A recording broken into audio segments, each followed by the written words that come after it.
Bonjour à tous, j'espère que vous allez bien. Qu'est-ce qu'on vous conseille cette semaine? On va voir ça tout de suite.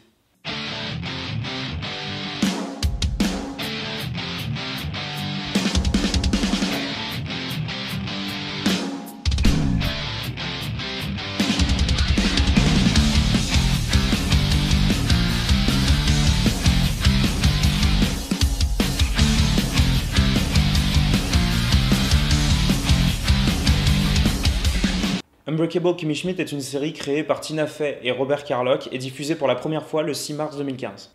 Cette série suit la vie de Kimmy Schmidt, une jeune femme de 29 ans fraîchement arrivée à New York après avoir passé 15 ans dans un bunker, prisonnière d'une secte qui lui a fait croire que l'apocalypse avait eu lieu.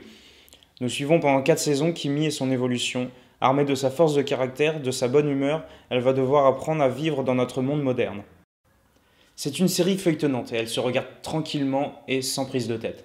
Et en plus, qu'est-ce que ça fait du bien de voir un casting presque entièrement féminin. Je vous invite à aller regarder la série et à la dévorer comme moi je l'ai dévorée, c'est-à-dire très rapidement. La série est courte et efficace. Allez, je passe la main à Marc pour When We First Met. When We First Met est une comédie américaine sortie sur Netflix le 8 février 2018.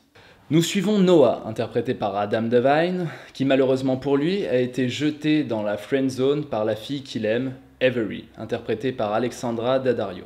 Le jour des fiançailles de Avery avec son fiancé Ethan, Noah finit bourré et finit par arriver dans son bar préféré et décide de prendre une photo dans le photomaton du bar qui s'avère être magique et le renverra le jour où il rencontrera Avery.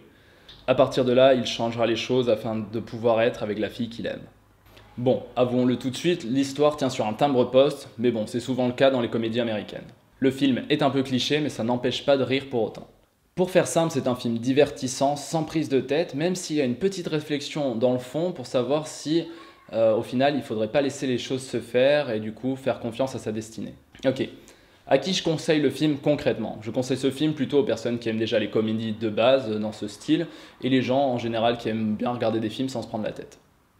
Si vous aussi vous avez vu le film, je vous invite à mettre dans les commentaires ce que vous en avez pensé. Comme ça, j'aurai un petit peu aussi vos retours, pas que le mien.